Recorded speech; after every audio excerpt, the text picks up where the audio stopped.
تعلق دنیا کے عذاب سے ہو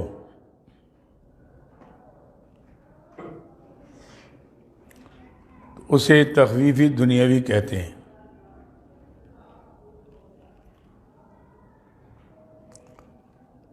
اگر اس کا تعلق آخرت کے عذاب سے ہو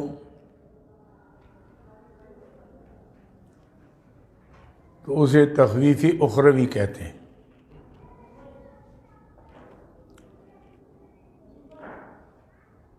تخفیف دنیاوی کی مثال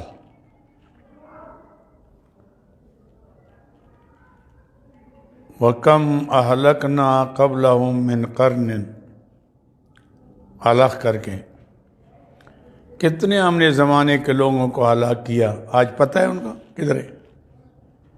وَكَمْ أَهْلَكْنَا قَبْلَهُمْ مِنْ قَرْنٍ ہلاک سورہ مریم آیت نمبر 74 آیت نمبر 74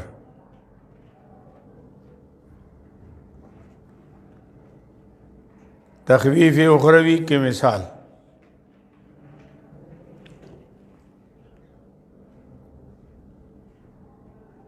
وَنَسُوقُ الْمُجْرِمِينَ إِلَى جَهَنَّمَ وِرْدًا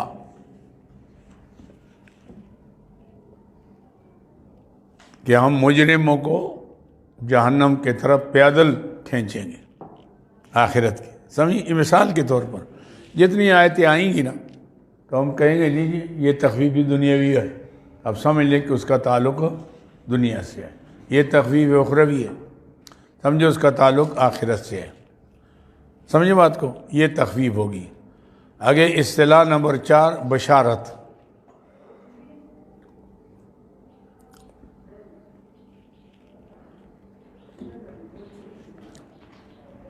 بشارت تخویف کے مقابلے میں بشارت ہے، یعنی خوشخبری۔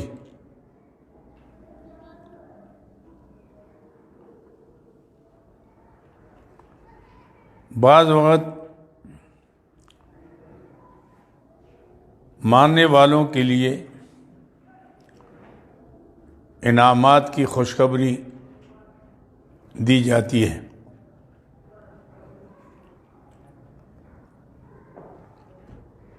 اس کی بھی 2 قسمیں ہیں۔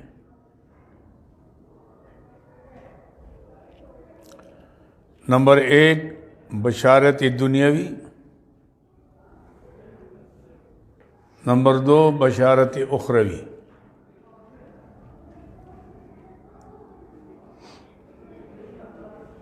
بشارت دنیاوی کی مثال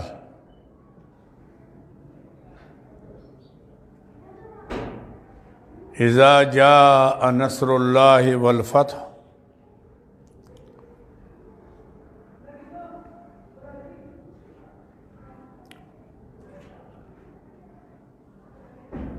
اذا جاء آپ دیکھو نا، اللہ فرمائے جب اللہ کی مدد آ گئی اور فتح، وَرَأَيْتَ النَّاسَ يَدْخُلُونَ فِي دِينِ اللَّهِ فَوَاجَ، اب دیکھیں گے لوگ جوک در جوک اللہ کے دین میں شامل ہوں گے۔ اور بشارت اخروی کی مثال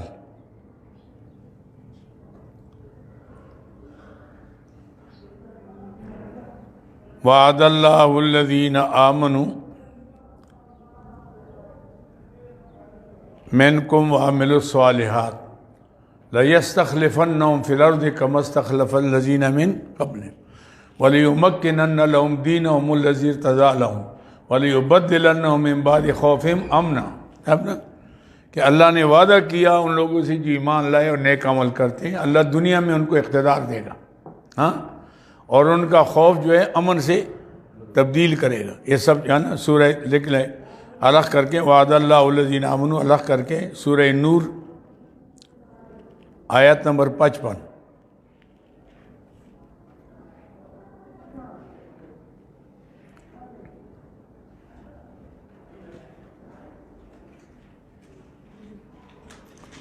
آیت نمبر اب یہ مطلب مثال کے طور پر، باقی یہ بے شمار آیاتیں آئیں گی بشارت کے لیے. مثلا ہے جس کے خوشخبری کا تعلق دنیا سے ہو کہ اللہ دنیا میں ترقی دے گا، آپ سمجھو یہ بشارت دنیاوی ہے. ہاں، اور جس کا تعلق آخرت سے ہو تو اس کا تعلق، اس کو بشارت اخروی کہتے ہیں. اچھا جی، بشارت اخروی کی مثال،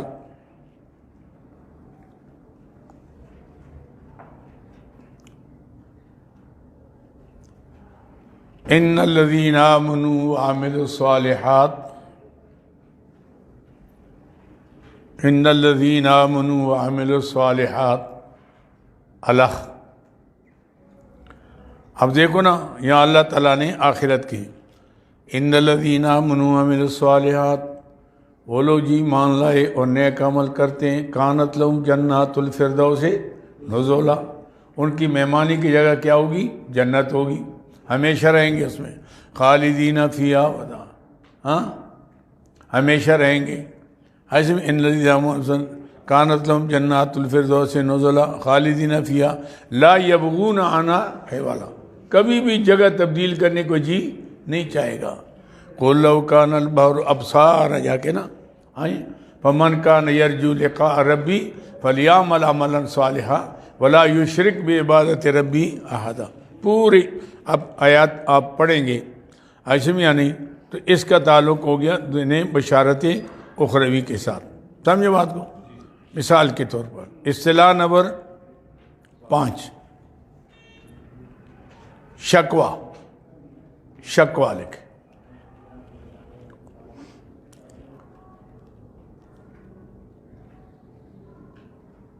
منکرین دعوی توحید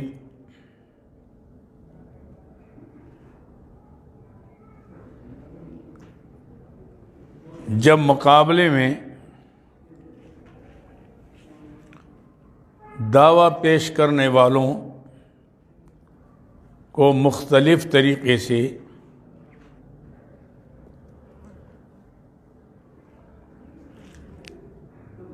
ایذا رسانی کریں گے، فتوے لگائیں گے، منکر ہے جی، وہابی ہے جی، یہ قرآن نہیں مانتا، یہ جی درود کے منکر ہیں، یہ جی کلمے کے منکر ہیں. لوگ کہیں گے وہ کون ہے؟ کہاں ہے؟ اوہ یہ تو حضور کو درود نہیں مانتا، درود نہیں مانتا تو مسلمان کی طرف سے. تو اس قسم کی باتیں کرتے ہیں ایسے میں، یعنی تاکہ کسی طرح یہ مسئلہ جو ہے رک جائے ایسے میں، یعنی کیونکہ شیطان تو ساتھ ہوتا ہے، مختلف طریقوں سے. ہاں کیا لکھا؟ ایذا رسانی کی کوشش کرتے ہیں تاکہ لوگ ان سے متنفر ہو جائیں.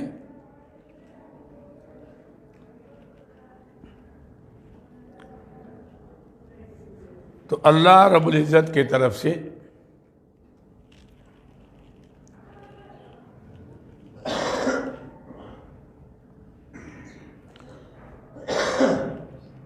ایسے لوگوں کے بارے میں شکایت کی جاتی ہے، اسے شکوہ کہتے ہیں. اسے اور شکوے کی نشانی کیا ہے کہ اس کے ابتدا میں قالو، قالا، یقالو، قالو، قالا، یقالو ایسے الفاظ آئیں گے. حسم یعنی مثلا مثال کے طور پر، اچھا یہ بھی لکھ لیں، اور بعض وقت شکوے کے ساتھ جواب شکوہ بھی مذکور ہوگا. بعض وقت شکوے کے ساتھ جواب شکوہ بھی مذکور ہوگا. جیسے مثال کے وقالوا لن نؤمن لک، الگ کر کے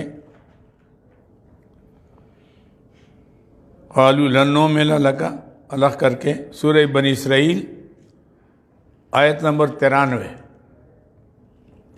اب دیکھو، اب کچھ بات نہ بنی نا حضور کے مقابلے میں، کلام جیسے کلام نہیں لا سکے، چلو بھائی تم نہیں مانتے پورا قرآن لے آؤ، نہیں ہو سکا۔ اچھا 10 صورتیں لے آؤ، نہیں ہو سکی۔ 1 صورت لے آؤ، نہیں ہو سکی۔ کوئی ظالموں جب نہیں لا سکتے تو سمجھو اللہ کا کلام ہے نا، عاصم یا نہیں؟ انہوں نے کہا نہیں جی یہ چھوڑیں اور بات کرتے ہیں۔ وَقَالُوا لَن نُؤْمِنَ لَكَ، کہنے لگے ہم آپ پر ایمان نہیں لائیں گے حَتَّىٰ تَفْجُرَ لَنَا مِنَ الْأَرْضِ يَنبُوعًا، ہمارے لیے زمین سے چشمے چلائیں، ہمارے خشک سالی ہے اور مکے میں پانی کی قلت ہے، او چشمے چلے۔ عاصم یعنی لَن نُؤْمِنَ لَكَ حَتَّىٰ تَفْجُرَ لَنَا مِنَ الْأَرْضِ يَنبُوعًا أَوْ تَكُونَ لَكَ جَنَّةٌ مِّن نَخِيلٍ وَعِنَبٍ، یا کم از کم آپ کے باغات ہوں، کھجوریں اور انگور، آئیں کھائیں ٹھنڈا پانی پئیں۔ عاصم یعنی یہ ہاں جی فَتُفَجِّرَ الْأَنْهَارَ خِلَالَهَا تَفْجِيرًا، اس کی نیچے نہریں چلا لیں۔ عاصم یعنی أَوْ يَكُونَ لَكَ بَيْتٌ مِّن زُخْرُفٍ، اچھا جی اور نہیں نا، کم از کم آپ پیغمبر ہیں نا، اللہ کے خزانہ میں کوئی کمی ہے نہیں، تو اللہ آپ کے لیے سونے کا محل کیوں نہیں بناتا؟ ایک ایک اینٹ لے جائیں، بیچیں گے، مزے اڑائیں گے۔ وہ سمجھے مرزی کی حکومت ہے۔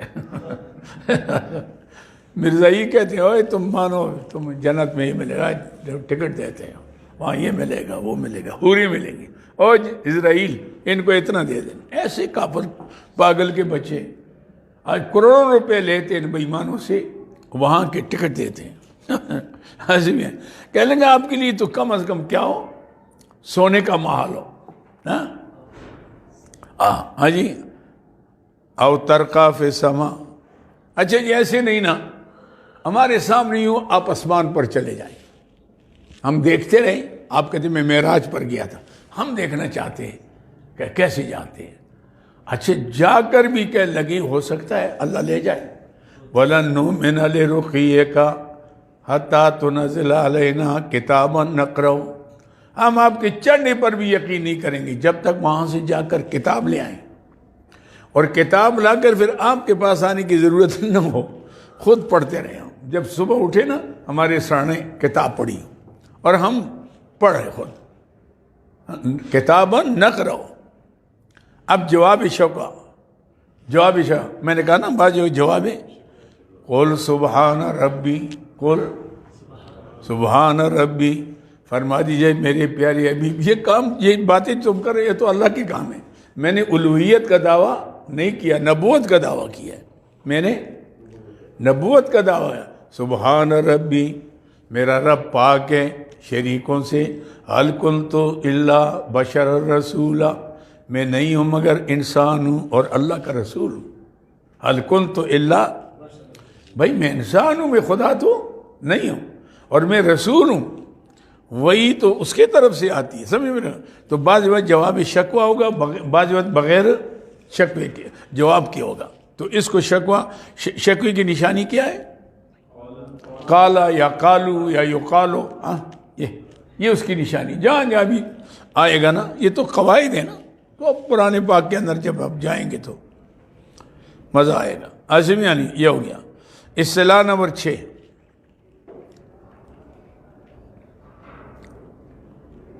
تسلی، اس کا لوگ تسلی۔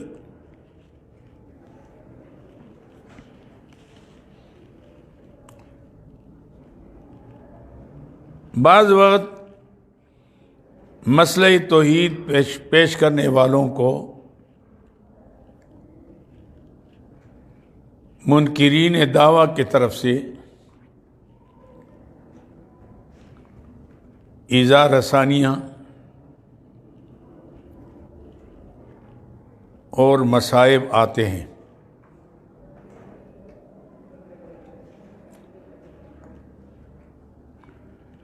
تو دعویٰ پیش کرنے والوں کو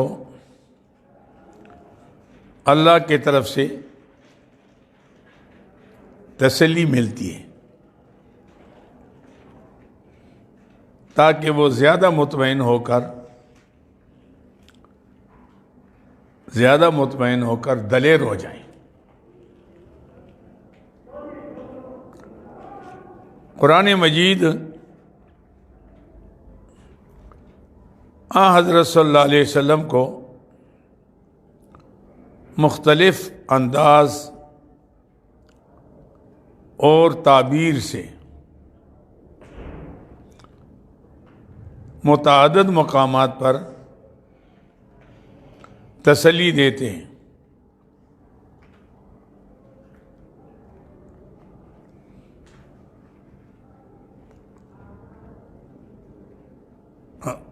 مختلف انداز اور تعبیر سے. اب دیکھیں تعبیر اول،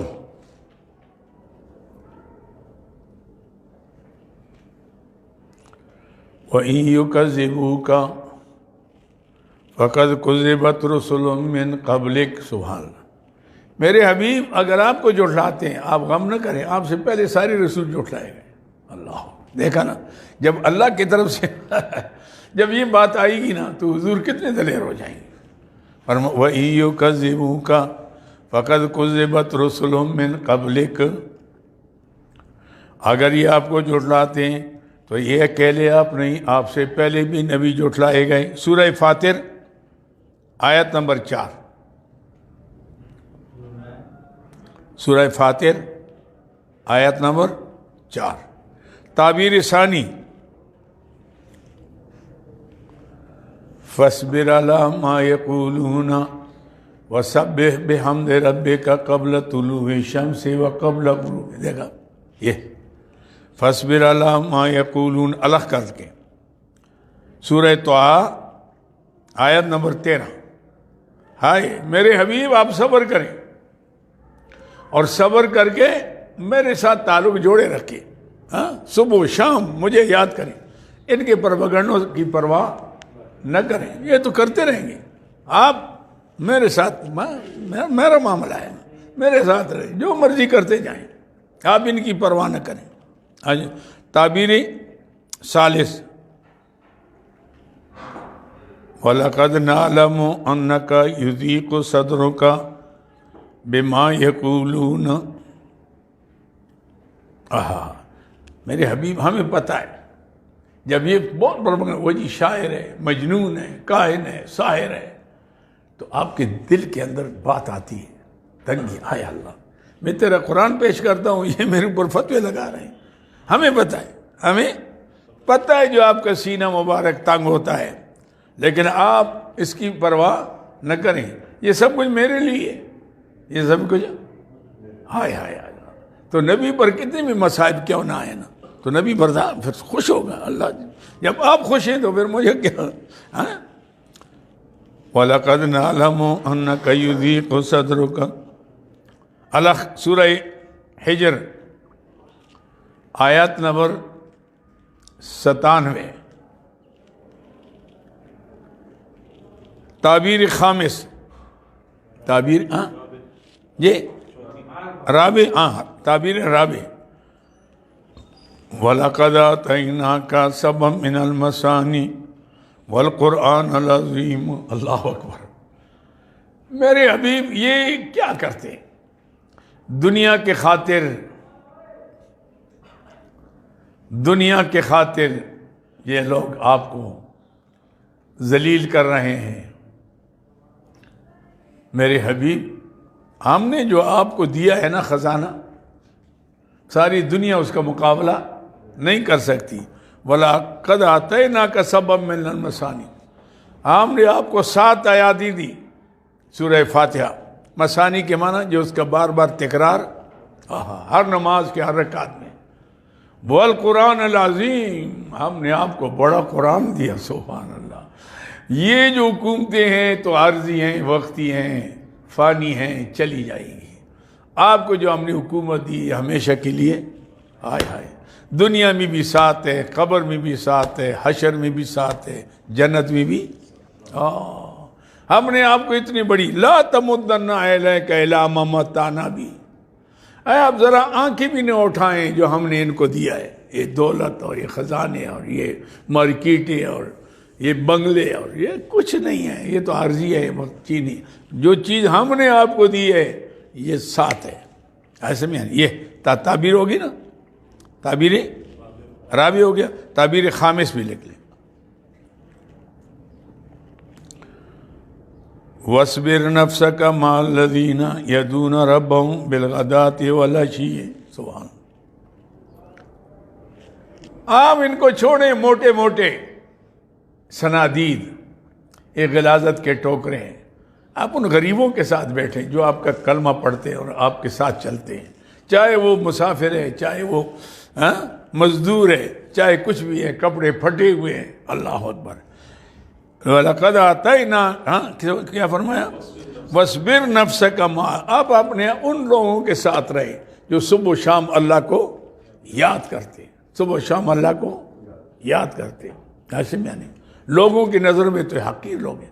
ہمارے ادھر اللہ بخشے فوت ہو گئے ایک صاحب تھے، تو وہ بڑے اپنے آپ کو بڑا کہتے تھے. تو مجھے ایک دفعہ آیا کہ شاہ صاحب، یہ میں جب نماز میں آتا ہوں کھڑا ہوتا ہوں، طالب علم میرے ساتھ کھڑا ہو جاتا ہے. میں نے کہا غلطی کرتا ہے تو نہیں کھڑا ہوگا. پھر ایک دم دوڑتا آیا، وہ جی وہ تو پھر کھڑا ہو گیا میرے ساتھ. میں نے کہا بات سنو، تو طالب علم کے پیشاب کے برابر بھی نہیں ہے. جو اللہ کے مہمان ہیں تو ان کے بارے میں تو تیرے پاس کیا ہے؟ وہ دولت ہے تو تیرے پاس ہے نا، ان کے پاس اللہ کا خزانہ ہے. بس پھر ناراض ہو گیا کچھ دن مجھ سے. آپ نے تو بہت سخت لفظ کہا. میں نے کہا اس کی سوا تیرا علاج نہیں ہوتا تھا. علاج میں نے کہا بالمثل یہی تھا. پھر چند دن کے بعد کہنے لگے جی میں معافی مانگتا ہوں، مجھ سے تو غلطی ہو گئی. میں تو یہ تو اللہ کے ہم بڑے مقبول ہو گئے. میں نے کہا یہ تو بات ہے، شکر ہے کہ اگر میں وہ سخت لفظ استعمال نہ کرا تیری اصلاح نہیں ہوتی تھی. اصلاح ہوگی. تو یہ ہو گیا. اللہ فرماتی جو آتے تھے نا بے ایمان، کہتے یا رسول اللہ یہ پھٹے پٹے کپڑے اور یہ غریب اور مسکین اور باہر سے آئی ہوئے لوگ ہیں، آپ ان کو ہٹائیں. جب ہم آتے ہیں نا، ہم آتے ہیں تو آپ سے بات کریں گے، ان سے ایک طرف کر لیں، ہماری شان کے خلاف ہے. شان کے. اللہ نے فرمایا حبیب نہ، آپ انہی لوگوں کے ساتھ رہیں. وَلَا تَعْدُ عَيْنَاكَ عَنْهُمْ. ان سے ذرا بھی نظر نہ اٹھائے. یہ تو اللہ کے مقبول لوگ ہیں، مقرب لوگ ہیں، تو آپ ان کو ہٹا کر ان سے کوئی توقع نہیں ہے. دیکھا نا آپ نے حضرت عبداللہ ابن مکتوم رضی اللہ عنہ آئے، نابینا تھے، تو صنادید بیٹھے ہوئے تھے، حضور باتیں کر رہے تھے. تو اس نے کہا یا رسول اللہ مجھے سبق پڑھائیں، مجھے قرآن پڑھائیں. حضور اس کو پتہ نہیں تھا کون بیٹھے ہوئے. حضور نے فرمایا ذرا ٹھہر جا. پھر یا رسول اللہ میں تو حضور کو تھوڑی سی ڈانٹ پڑ گئی کہ یار صبر کر ذرا. بس اللہ کی طرف سے آواز آئی، ابسا وتولی ان جاءہ الاعمی. تیوری چڑھائی، منہ پھیر دیا، اندھا جب آ گیا. وما یدریک لعلہ یزکیٰ. آپ کو کیا پتہ ان میں پاک کون تھا؟ او یذکر فتنفعہ ذکرہ. اور جو نصیحت حاصل کرے اس کو فائدہ کس کو مل رہا ہے؟ یہ تو ایسے گپ لگانے آئے آپ کے پاس. آپ تو ان کے ساتھ رہیں جو طلب کے لیے آتے ہیں، جو طلب لے کر آتے ہیں، ان کے ساتھ آپ بیٹھے. تو اللہ تعالیٰ نے تو یہ سمجھے میری بات کو، یہ اس کو کیا کہتی تسلی. اصطلاح نمبر 7 یہ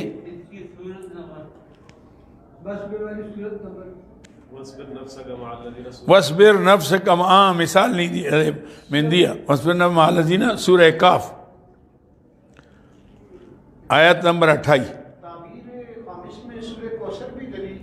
جی ہاں وہ بھی آ سکتی ہے، وہ بھی کئی آتی. یہ تو ہم دیکھو نا، یہ تو آپ سینکڑوں آیات آئیں گی تسلی کے لیے، زجر کے لیے. ہم تو ایک ایک آیات دے کر صرف یعنی سمجھانے کے لیے کہ یہ انداز ہوگا. باقی تو آیات جب آئیں گی، کیوں ہم تو جب پڑھائیں گے تو ہم تو پھر لکھائیں گے نہیں نا. تو اس وقت ہم کہیں گے یہ زجر ہے بھائی، یہ تسلی ہے جی، یہ بشارت ہے. آپ کہیں گے پتہ نہیں کیا ہے ایسے میں. تو جب آپ کو یاد ہوگا تو آپ کہیں گے کہ واہ ماشاءاللہ ہم نے تو پڑھا ہے، بات چلی جائیں گی. اصطلاح نمبر 7 زجر یعنی ڈانٹ.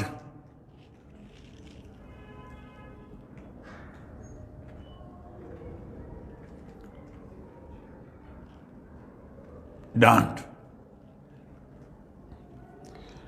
بعض اوقات منکرین دعوی توحید کو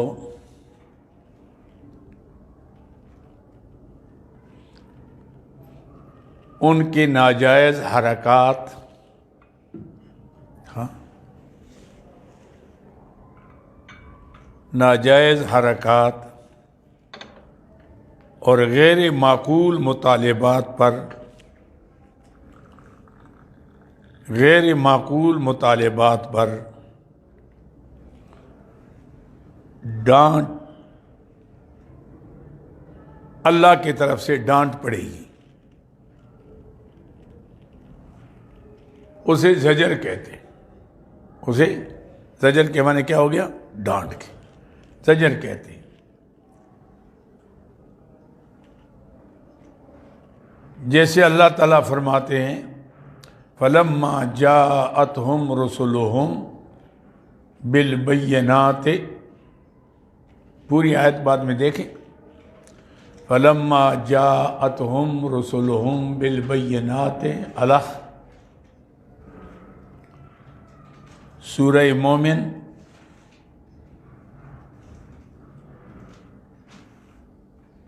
آیت نمبر 83.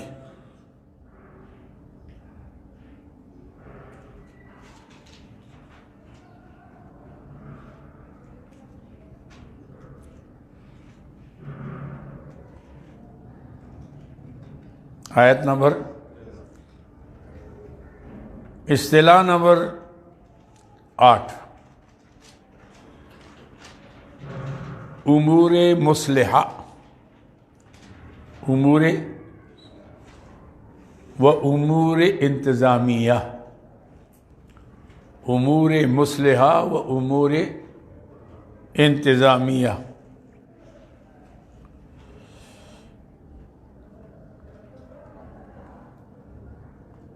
آگے لکھیں دعویٰ مسئلہ توحید، یوں کہ مسئلہ توحید ماننے والوں کے لیے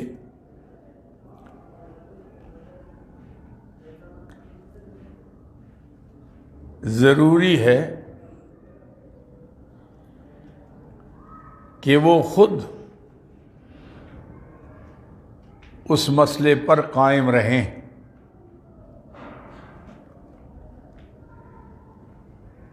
اور اس کے تمام تقاضے پورے کریں. ایشا دوسرے کہتے ہیں نماز پڑھو، خود پڑھتا نہیں ہے، تو کہے گا یار مجھے تو کہتا ہے، خود تو پڑھتا نہیں ہے. عزم یا نہیں، اگر نماز ضروری ہوتی تو یہ خود بھی پڑھتا.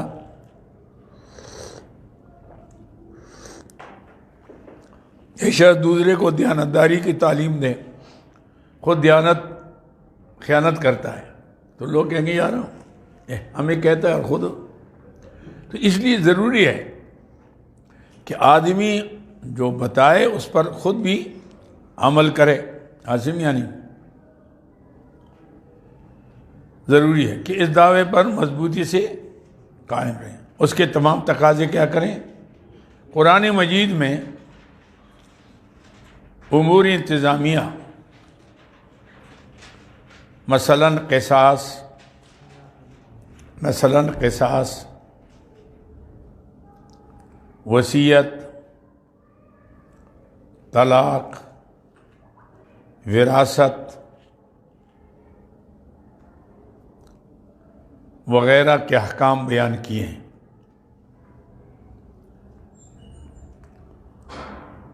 تاکہ مسلمانوں میں اتحاد، اور چلو جان چلی جائے ایمان نہیں چھوڑ سکتے. اتنے میں ایک بکری چرانے والا آیا، ان نوجوانوں کو حیرت میں دیکھ کر تو آ کر کہا کیا بات ہے. انہوں نے کہا جی بس چھوڑیں، آپ اپنا کام کریں، بکریاں چرائیں. انہوں نے کہا نہیں، میں ہو سکتا ہے آپ کی کوئی مدد کروں. انہوں نے کہا جی یہ مسئلہ ہے. بادشاہ نے ہمیں الٹیمیٹم دیا. انہوں نے کہا بھئی میرا بھی یہ عقیدہ ہے جو تمہارا ہے، اور یہاں بیٹھ کر کیا کرتے، چلتے سامنے پہاڑ ہے، اس کے دامن میں غار ہے، وہاں ذرا بیٹھ کے مشورہ کریں گے. دوپہر کا ٹائم تھا، چلے گئے. اب کہنے لگے نیند آئی ہے، ذرا آرام کرتے ہیں. تو آرام کیا تھا جی، آنکھ لگی، ایسی لگی کہ 309 سال تک 300 اللہ نے کیسے رکھا. اللہ ایسے کرتا ہے. جب اللہ کے دین کے لیے آپ کام کریں گے، اللہ رب العزت پھر مہربانی فرماتے ہیں.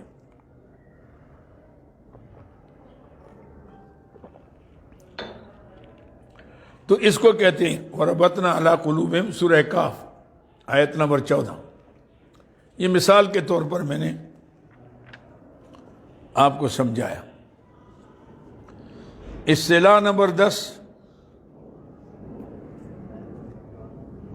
جباریت.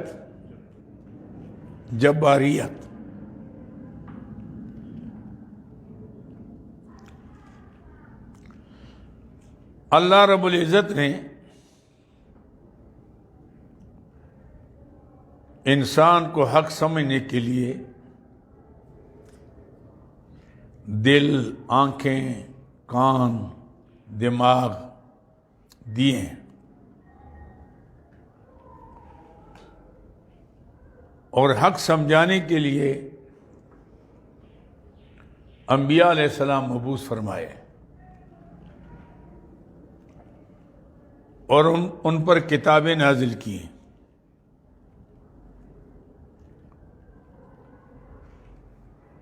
لیکن اس کے باوجود جو لوگ ضد اور عناد کی وجہ سے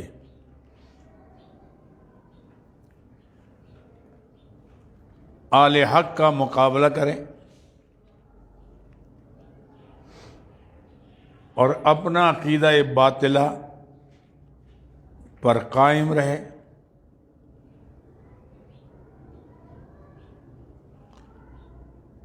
تو ایسے لوگوں سے حق سننے اور سمجھنے کی توفیق سلب ہو جاتی ہے. توفیق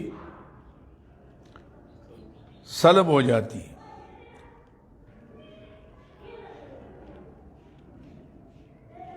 اور ایمان لانے کی قوت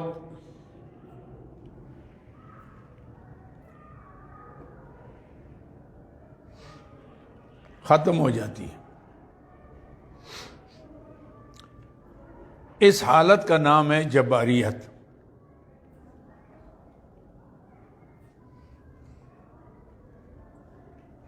قرآن کریم نے اس مسئلے کو مختلف عنوانات سے ذکر کیا ہے.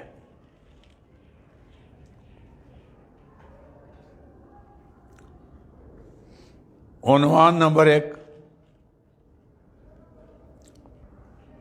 لہم قلوب لا یفقہون بہا. الخ.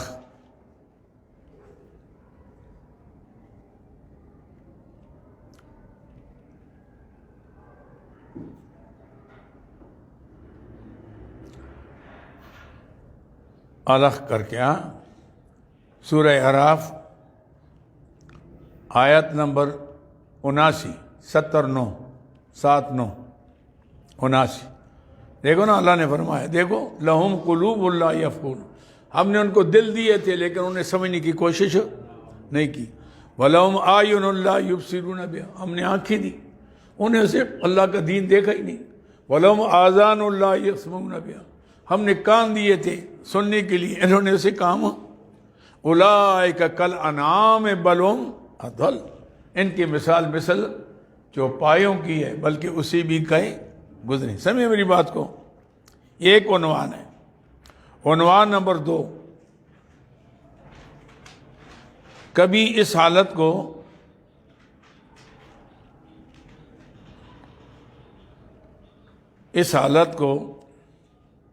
ان کے عقائد باطلہ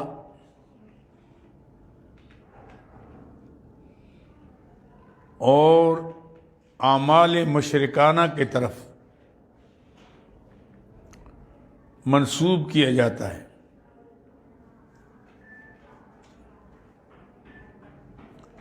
جیسے ارشاد ہے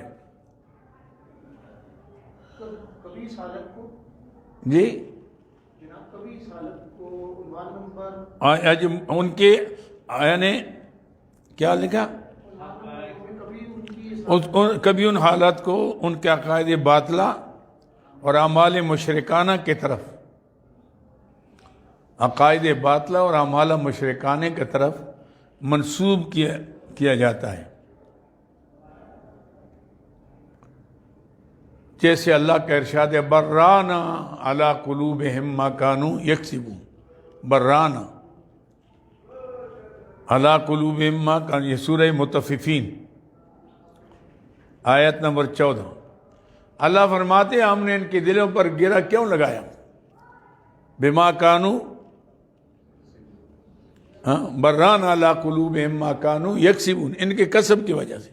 دیکھو نا، انسان کا جو دل ہے نا، یہ شیشے کے مانند ہے۔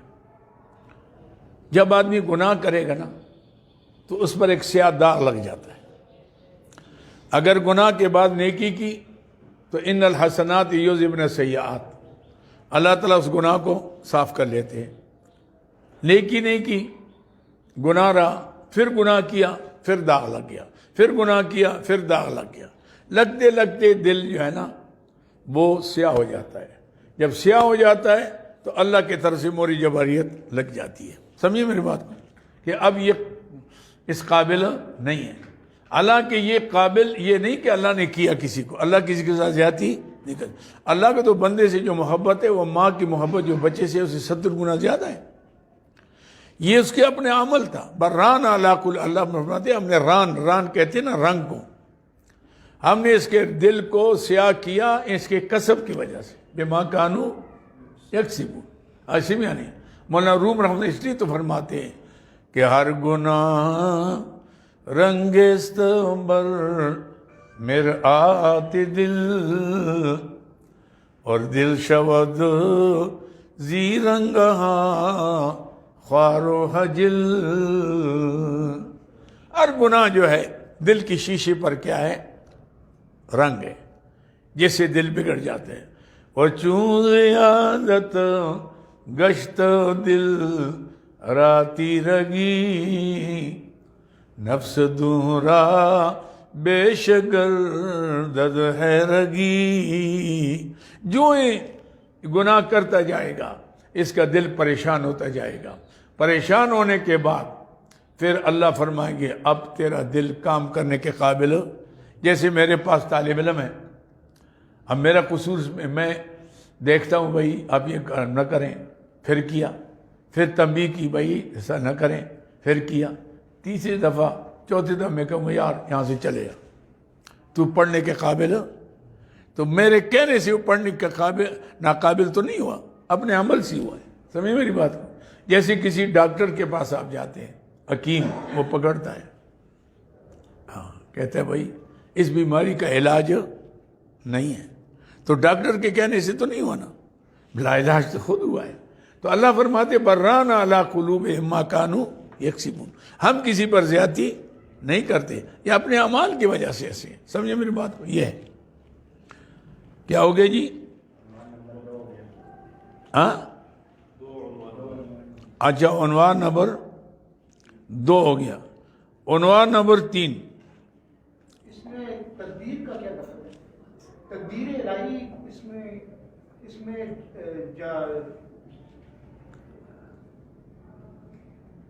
میں جو جباریت کا بیان ہو رہا ہے، ہاں اس میں تقدیر الہی کا کیا عمل دخل ہے؟ تقدیر الہی تو یہ ہے کہ جو آپ نے کرنا تھا اللہ کو پتا تھا، آپ نے وہ اللہ نے کر لیا، چونکہ اللہ کو علم ازل ہے۔ یہ بڑا اچھا سوال کیا آپ نے۔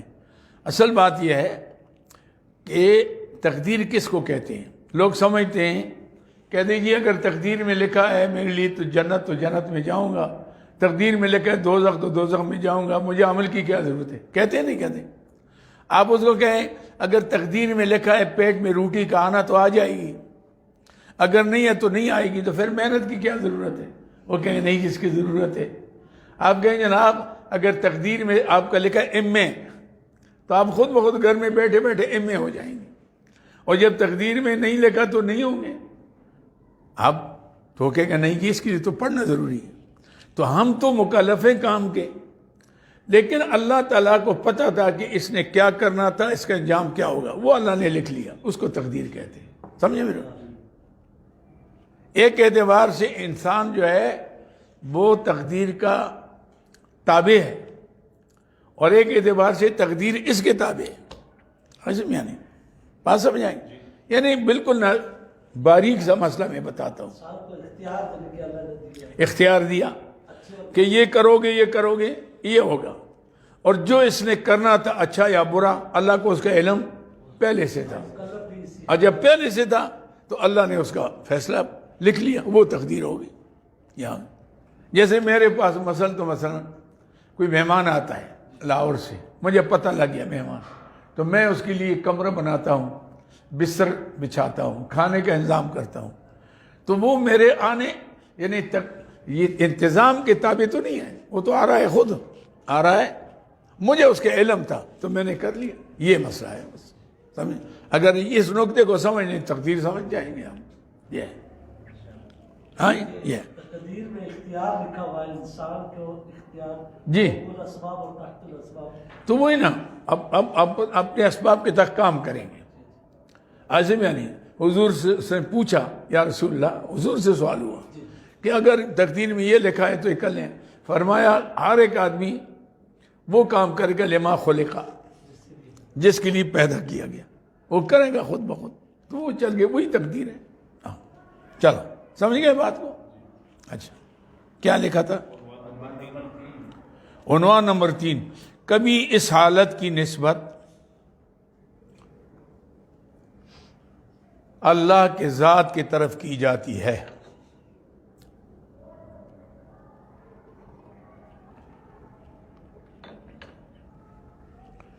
اللہ کی ذات کی طرف کی جاتی ہے کیونکہ وہ خالق ہے, مالک ہے اور فاعل حقیقی ہے. فاعل حقیقی ہے. جیسے ارشاد ہے ختم اللہ علی قلوبہم, ختم اللہ علی قلوبہم وعلی سمعہم وعلی ابصارہم غشاوہ ولہم عذاب. اللہ نے مور لگائی ان کے دلوں پر. آگے کام اس کا تھا, اللہ نے اپنے, کیونکہ خالق مالک تو ہے, اللہ اپنے طرف سے نسبت کی, لیکن نسبت کے باوجود اللہ فرماتے بران علی قلوبہم ما کانوا. عمل ان کا اپنا تھا اور کام میں نے, چونکہ میں خالق تھا, میں متمم تھا, تو میں نے تو لکھنا تھا کہ یہ طالب علم پڑھنے کے قابل, لیکن میرے لکھنے سے ہوا نہیں ہے, اصل تو اپنے عمل سے ہوا ہے. یہ آ گیا. عنوان نمبر 4, عنوان نمبر 4, دلالت ذات کے ساتھ.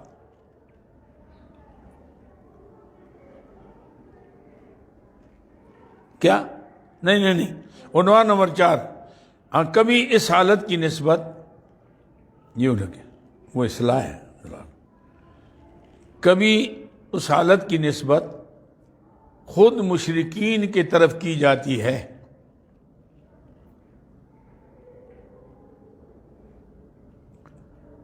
جیسے کہ اللہ رب العزت کا ارشاد ہے وَقَالُوا قُلُوبُنَا فِي أَكِنَّةٍ مِّمَّا تَدْعُونَا وَقَالُوا قُلُوبُنَا أَكِنَّةٍ. بھائی مانو, اور جی ہمارے دل تو پردے میں, ہمارے دل جو طرف آپ بلاتے ہیں, وَفِي آذَانِهِمْ وَقْرٌ, ہمارے کانوں میں بوجھ ہے, وَمِن بَيْنَنَا وَبَيْنَكَ حِجَابٌ, ہمارے اور آپ کے درمیان پردہ ہے. اوہ آپ کی بات ہمارے سمجھ میں, اللہ دیکھ کبھی ان کے طرف ہوتی ہے.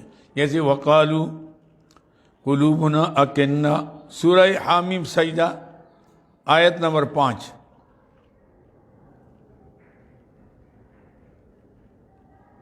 آیت نمبر 5, اصطلاح نمبر 11, دلالت.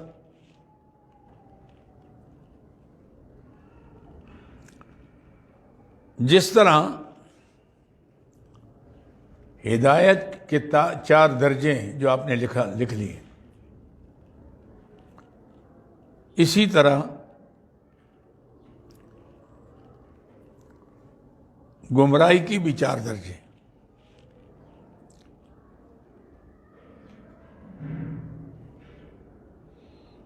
نمبر 1 شک, نمبر 2 دلال ذات کے ساتھ,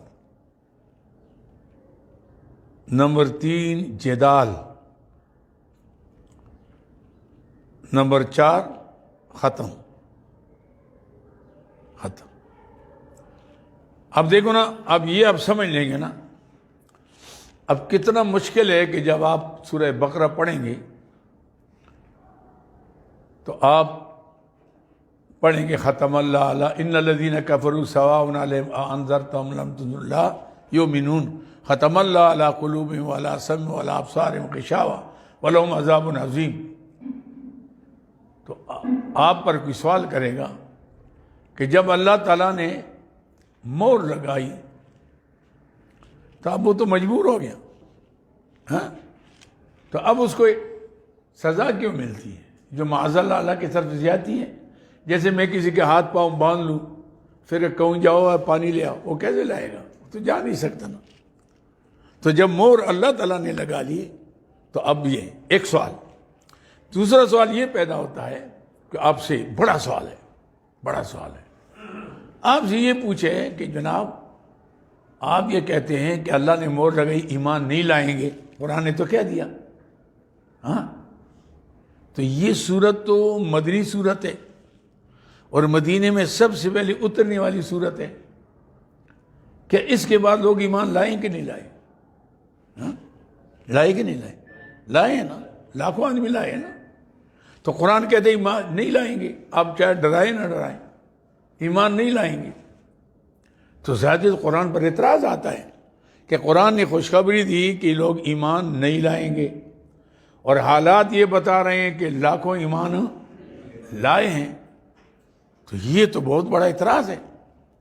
آپ جواب دیں گے کہ جناب ایمان لانے والے کون ہیں؟ شک والے، دلال والے، جدال والے، ختم والے ایمان نہیں لائے. قرآن نے جو ذکر کیا ختم والوں کا، یہ چوتھا درجہ ہے. پہلے درجے والے ایمان لائیں، چوتھے درجے والے نہیں لائے. بس سمجھ آ گئی بات؟ تو تب ورنہ سورج سمجھ میں نہیں آئی، بہت بڑا اعتراض ہوگا. حضرت یہ کیا لکھا میں نے؟ شک ختم. سب سے پہلے حق کے بارے میں شک پیدا ہوتا ہے.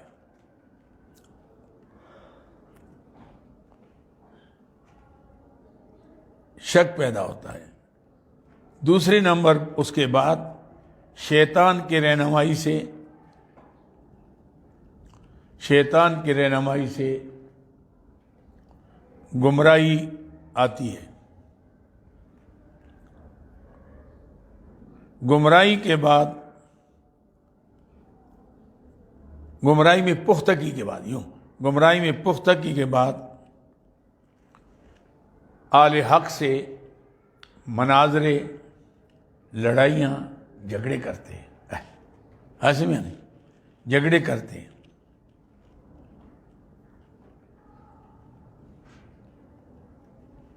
اس کے بعد اللہ تعالیٰ ان کے دلوں پر مور جباریت لگا لیتے ہیں، مور جباریت لگا دیتے ہیں.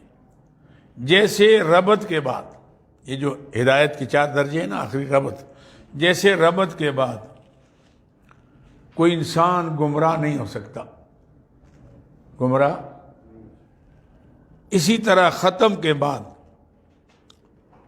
کوئی انسان راہ راست پر نہیں آ سکتا، راہ راست پر نہیں آ سکتا. یہ ہو گیا جناب. اصطلاح نمبر 12، الہ کا معنی لا الہ الا اللہ، الہ مع اللہ، ما لکم من الہ غیرہ. جو سارا قرآن بھرا ہوا ہے. یہ تھوڑا سا مسئلہ اب لکھنے کے قابل ہے. اصطلاح نمبر 12، الہ کا معنی اور تشریح.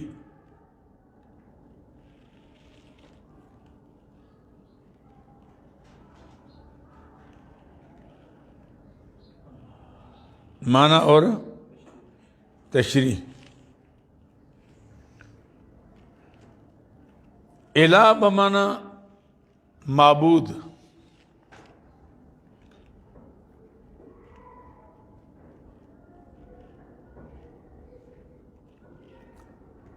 اور معبود مشتق ہے عبادت سے، مشتق ہے عبادت سے۔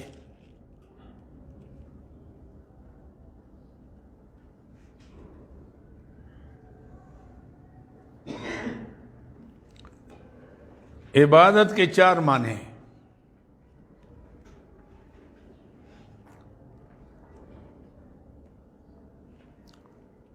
غائبانہ حاجات میں، نمبر 1 غائبانہ حاجات میں پکارنا،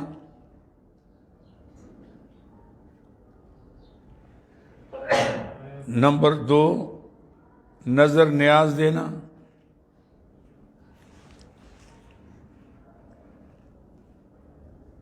نمبر 3 سجدہ کرنا، نمبر 4 طواف کرنا۔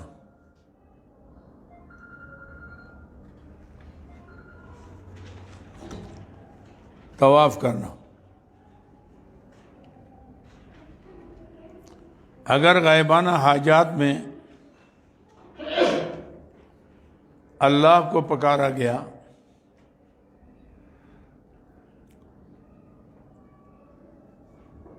اور اس سے ڈر کی امید رکھ کر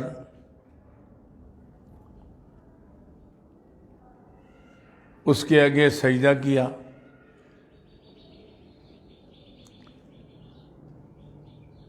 اور اس کے نام نظر نیاز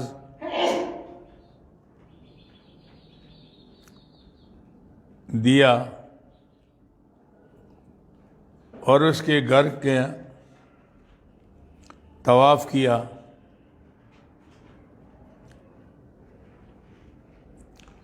تو یہ سب عبادت ہوگی۔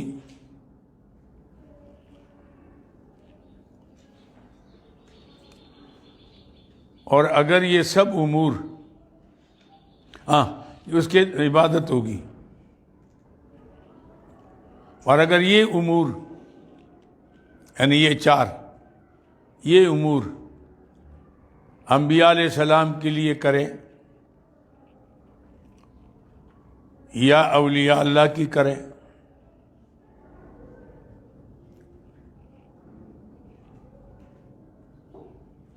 یا ملائکہ کے لیے، یہ ان کی عبادت ہوگی۔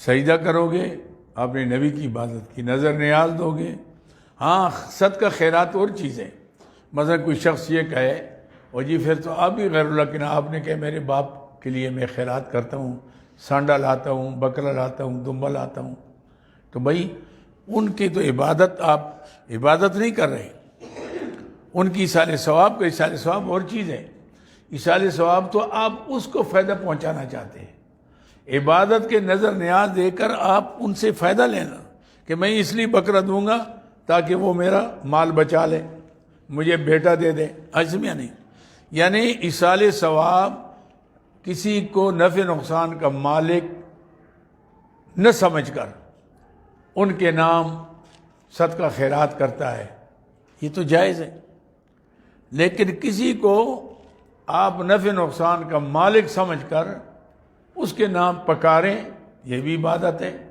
سجدہ کریں عبادت ہے، اس کے نام نظر نیاز دیں یہ بھی عبادت ہے، عزمیہ نہیں، تو بات مطلب ہے عقیدے میں بدل جاتی ہے، عقیدہ صرف ایصال ثواب ہو تو یہ جائز ہے، بزرگوں کے لیے کریں آپ، اپنے ماں باپ کے لیے کریں آپ، صدقہ کریں خیرات کریں، یہ جائز ہے، لیکن یہ چیزیں اب اگر آپ کسی لیے کریں اس لیے کہ مجھے نفع دے نقصان دے تو یہ ہو جائے گا، عزمیہ نہیں۔ عبادت کا معنی علامہ ابن قیم رحمۃ اللہ علیہ سے یہ مسئلہ واضح ہو جائے گا۔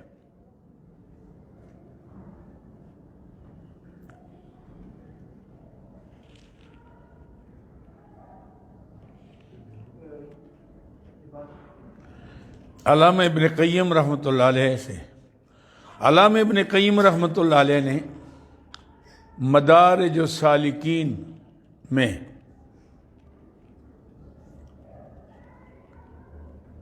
جلد نمبر 1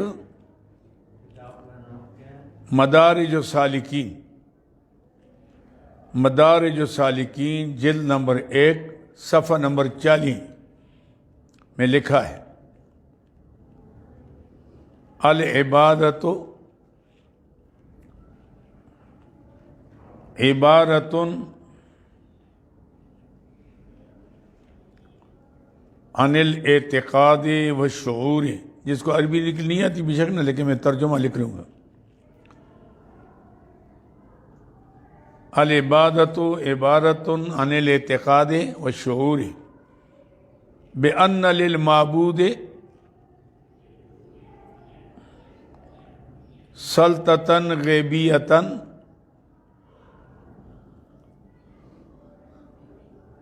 سلطتاً غیبیتاً اے فی العلم والتصرف،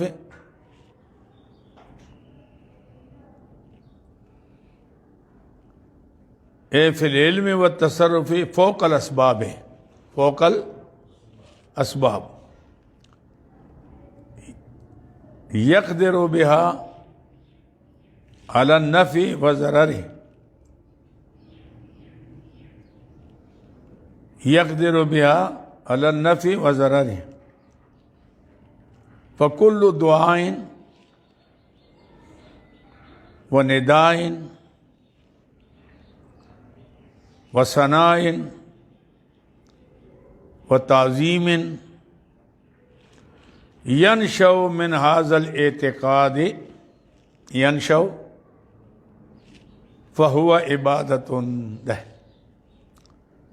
یعنی اگر یہ عقیدہ کہ میرا معبود جو ہے، یہ عقیدہ رکھیں کہ میرا معبود جو ہے میرے اوپر تسلط غیبی رکھتا ہے، علم میں تصرف میں جانتا بھی ہے اور میرے ساتھ نفع نقصان دے بھی سکتا ہے، فوق الاسباب، ایک تو ماتحت الاسباب ہے، وہ پانی لے آؤ تو یہ تمہیں یہ تب ماتحت الاسباب ہے، یار مجھے قرضہ پیسے دے دو، یار گھر میں آٹا نہیں ہے مجھے، تو یہ ماتحت الاسباب ہے۔ ما فوق الاسباب یہ ہے بیٹا دینا، بیٹی دینا، عزت دینا، ذلیل کرنا، ہاشمیہ نہیں، یہ ہے ما فوق الاسباب، ہاشمیہ نہیں، تو یہ اللہ کے اختیار میں ہے۔ تو اگر اس کے لیے یہ رکھے ما فوق الاسباب، ایسی قدرت رکھتا ہے میرے اوپر نفع نقصان کا، تو اس اعتقاد پر مبنی ہر دعا، ہر پکار، تعریف، تعظیم یہ عبادت کے زمرے میں آتی ہے، عبادت کے زمرے میں آتی ہے۔ لیکن اگر وہ نہیں ہے، مثلا آپ کا عقیدہ یہ نہیں ہے، آپ مثلا کسی بزرگ کے پاس جاتے ہیں کہ جی آپ میرے لیے دعا کریں اللہ تعالیٰ میرا یہ کام، تو یہ اس کو معبود تو نہیں بنایا آپ نے، اس کو آپ نے ذریعہ بنایا کہ اللہ کا نیک بندہ ہے میرے لیے دعا کرے گا تو اللہ تعالیٰ اس کی دعا سنتا ہے، سمجھے میری بات کو، تو مسئلہ یہ ہو جائے گا۔ لیکن اسی طرح آپ اسی طریقے سے آپ اگر یہ کرتے ہیں، کوئی بکرا بیل ذبح کرتے ہیں کہ جی میں ماں باپ کی طرف سے خیرات کرتا ہوں، ساری دنیا کھائے، جائز ہے، کیونکہ آپ ان کو فائدہ دے رہے ہیں، ان سے فائدے کا امید نہیں رکھتے، تو جب فائدہ ہی دے رہے ہیں تو اس میں کوئی حرج نہیں ہے۔ لیکن جب کسی کو یہ سمجھنا کہ فلاں نام اگر میں پکار رہا ہوں یا میں اس کے نام کچھ دے رہا ہوں، یہ میرے نفع نقصان کا کیا ہے، مالک ہے، دوں گا تو خوش ہوگا، میرے مال میں برکت ڈالے گا، نہیں دوں گا ناراض ہو جائے گا، مجھے نقصان دے گا، یہ آپ نے معبود بنا لیا۔ جب معبود بنا لیا پھر پکاریں گے یہ بھی عبادت ہے، اس کے نام دیں گے یہ بھی عبادت، سمجھے بات؟ تو ابھی اذان کا ٹائم ہو گیا، میں تو آگے یہ مسئلہ تھوڑا سا ہم بیان کریں گے آگے، کیونکہ بڑا معرکۃ الآراء مسئلہ ہے، اس کے اندر کئی عنوان ہیں، ان عنوانات کو اگر آپ دیکھیں گے تو اللہ کے فضل سے بہت بڑا فائدہ ہوگا انشاءاللہ العزیز۔ وآخر دعوانا ربنا آتنا من لدنک رحمۃ۔